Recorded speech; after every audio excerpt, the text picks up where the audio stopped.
पश्चिम भारत के एक छोटे से राज्य में धर्मराज नामक एक बुद्धिमान और न्यायप्रिय राजा रहता था।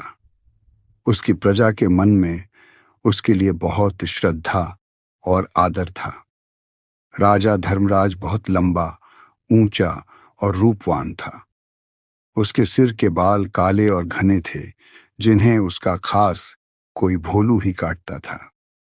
भोलू यह काम कई वर्षों से कर रहा था और अपने शाही हज्जाम होने का उसे बहुत गर्व था। पर भोलू को एक बात का बहुत ध्यान रखना पड़ता था। जब भी वह राजा के बाल काटने जाता, उसे याद रखना पड़ता कि वह राजा के साथ बिल्कुल अकेला हो। उस समय किसी का भी शाही कमरे में आना सख्त मना था। बात दरअसल ये थी कि भोलू राजा के बारे में एक राज जानता था। राजा के सिर के दोनों तरफ दो छोटे छोटे सींग उग रहे हैं। ये बात सिर्फ राजा और उसका नाई जानते थे।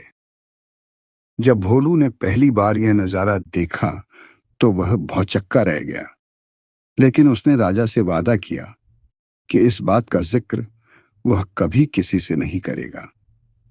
महाराज, आप निश्चिंत रहें, भोलू राजा से बोला। आपका यह राज्य मेरे पास सुरक्षित है। किसी और को इस बात की कानों कान भी खबर नहीं होने पाएगी। ऐसा सुनकर राजा धर्मराज ने राहत महसूस की। उसे डर था कि अगर लोगों को इस बात की जानकारी हो गई तो राज्य भर में उसकी खिल्ली उड़ेगी। हो सकता है लोग उसका आदर करना बंद कर दें या फिर नए राजा की ही मांग करने लगें। इसलिए भोलू के वादे के बावजूद राजा ने उसे सख्त हिदायत देते हुए कहा, भोलू, अगर तुमने अपना मुंह खोला तो जान लो, सजा तो मिलेगी ही, देश निकाला भी मिलेगा। भोलू हजाम बहुत डर गया। उसने कानों को हाथ लगाया और अपना मुंह बंद रखने की कसम खाई। कई वर्ष बीत गए। भोलू को अपना वादा याद रहा। उसकी स्वामी भक्ति से प्रसन्न राजा यदा कदा उसे अच्छे अच्छे उपहार भी देता रहता। पर समय बीतने के साथ साथ भोलू के सब्र का बांध भी टूटने लगा। उसके पेट में वह राज अब पचता नहीं था और वह चाहता था कि कोई तो ऐसा हो जिसे वह राजा के सींगों वाली बात बता सके। लेकिन राजा की चेतावनी उसे चुप रहने पर मजबूर करती थी। एक दिन भोलू राजा के बाल काटकर महल से लौट रहा था और रास्ते भर उसके सींगों के बारे में सोचता रहा। उसका घर एक छोटे से जंगल के उस पार था। ऊंचे ऊंचे पेड़ों और लटकती बेलों के बीच में से धीरे धीरे चलता हुआ भोलू जब थक गया तो सुस्ताने के लिए एक घने पेड़ के नीचे बैठ गया। भोलू को रह रहकर सींग याद आ रहे थे। फिर यकायक वह उठकर खड़ा हो गया। वाह, जवाब नहीं मेरे दिमाग का, भोलू बोला और उस पेड़ को देखने लगा जिसके तले वह बैठा था। भाई, इस पेड़ को तो बता सकता हूं ना, राजा के उन अजीब सींगों के बारे में। अब यह रहस्य मेरे पेट में नहीं पचता। पेड़ तो बोल सकता नहीं और इस तरह किसी और को यह बात पता चलने का डर भी नहीं है। पेड़ के पास यह भेद हमेशा भेद रहेगा और मैं भी इस बोझ से मुक्त हो जाऊंगा। भोलू ने ऐसा निश्चय किया और जोर से बोला, हे पेड़, आज मैं लाए कि तुम्हें एक भेद बताने वाला हूं। हमारे राजा धर्मराज के सिर पर 2 सींग हैं। हाँ हाँ, उसके 2 सींग हैं। इतना कहकर हज्जाम बेतहाशा हंसने लगा और हंसता ही गया। हाँ हाँ हाँ, हो हो हो। वह भयंकर भेद आखिर खुल ही गया। भोलू खुश था, उसका भार जो हल्का हो गया था। उसके बाद वह आराम से घर पहुंच गया। अगले दिन एक लकड़हारा उसी जंगल में गया और उसी पेड़ के पास जाकर रुक गया।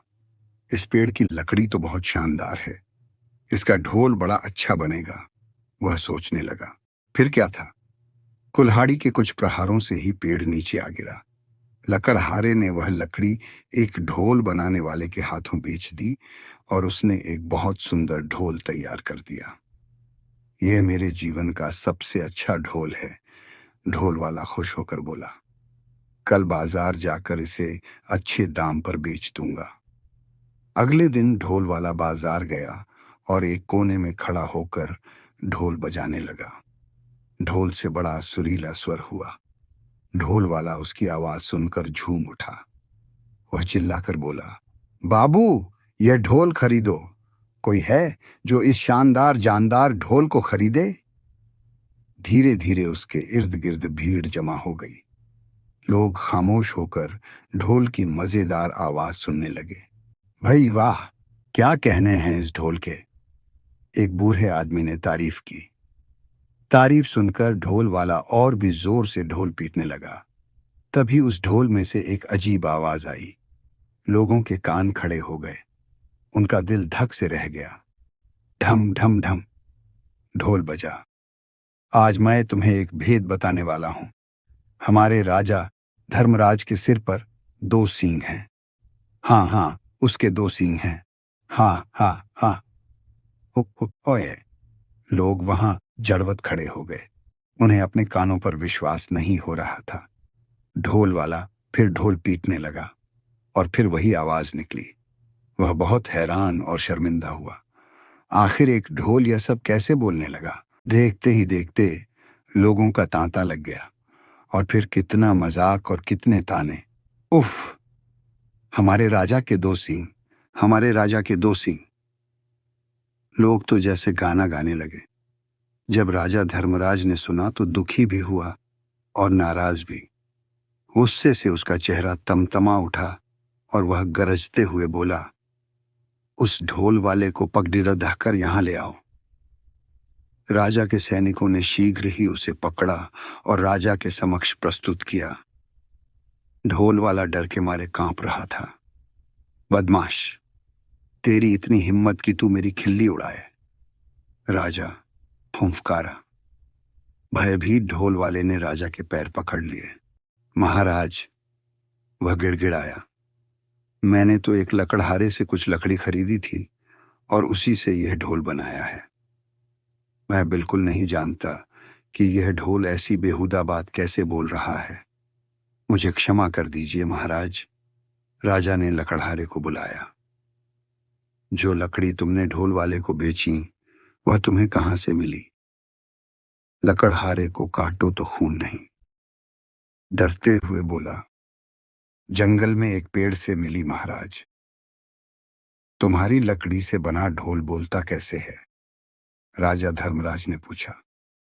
मैं तो खुद हैरान हूं महाराज, दुविधा में फंसा लकड़हारा बोला। मैं कई वर्षों से लकड़ी काटता और बेचता आया हूं, पर ऐसा अचंभा पहले न कभी देखा न सुना। अब राजा परेशान। लकड़ी कैसे बोलने लगी? राजा और उसके दरबारी निरुत्तर थे। पर राजा धर्मराज ने भी ठान लिया कि इस घर के भेदी का पता लगाकर ही छोड़ेगा। वह सोचने लगा, उसके अलावा सिर्फ एक ही व्यक्ति यह भेद जानता था और वह था भोलू नाई। पर भोलू तो इतना निष्ठावान है कि इतने सालों बाद भी उसने अपने मुंह को ताला लगाए रखा है। नहीं नहीं, भोलू ऐसा नहीं कर सकता। फिर भी उसने एक बार भोलू को बुला भेजा। भोलू को जल्दी से हमारे सामने पेश करो, वह अपने सैनिकों से बोला। भोलू नाई आया, ऊपर से नीचे तक थरथराता हुआ। भोलू, एक तुम ही हो जिसे मेरा भेद पता था। तुमने और किसे बताया? सच उगल दो वरना सजा पाओगे। महाराज, डर से भोलू हकलाने लगा। आप तो जानते ही हैं, मैंने कितने वर्षों से अपना मुंह बंद रखा, पर मेरे लिए यह बात छुपानी मुश्किल हो रही थी। मैं चाहता था कि कोई तो हो जिसे मैं ये राज बता सकूं। बोलते बोलते भोलू रुक गया और सिर झुककर खड़ा रहा। बोलते रहो, फिर क्या हुआ? राजा धर्मराज रुखाई से बोला। भोलू धीरे धीरे फिर बोलने लगा। एक दिन जब मैं जंगल के रास्ते से घर लौट रहा था, मैं आराम करने एक पेड़ के नीचे बैठ गया। बस आपके बाल तब काट कर ही आ रहा था और उन सींगों के बारे में भी सोच रहा था। काश मैं उनके बारे में किसी से बात कर पाता। आखिर मैं भी इंसान हूं। तभी मेरे दिमाग में एक बात आई और मैं पेड़ को यह राज बताकर हल्का हो गया। सोचा कि पेड़ को बताने से क्या नुकसान। क्या मालूम था कि इसकी लकड़ी ही बोल पड़ेगी। अब समझा, बुद्धिमान राजा ने पहेली बूझ ली। वह पेड़ जादुई था, सुन बोल सकता था। इसलिए उसकी लकड़ी से बने ढोल को जैसे ही पीटा गया, वह बोलने लगा। और जो कुछ तुमने मेरे सींगों के बारे में कहा, वही शब्द वह दोबारा दोहराने लगा।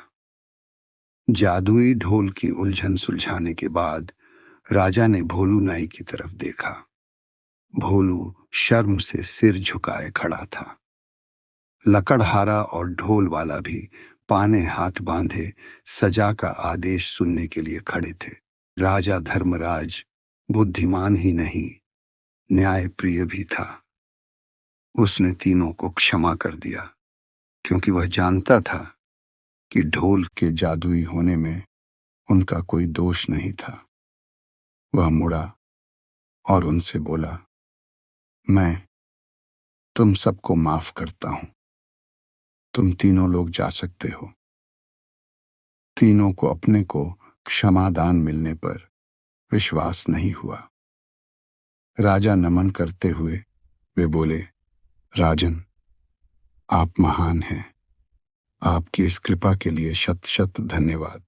कहानी समाप्त। अगर आपको यह कहानी पसंद आई हो तो वीडियो को लाइक करें, कमेंट में अपनी राय दें और चैनल सब्सक्राइब करें। जल्द ही मिलेंगे एक नई कहानी के साथ। सुनते रहिए मेरी किताब।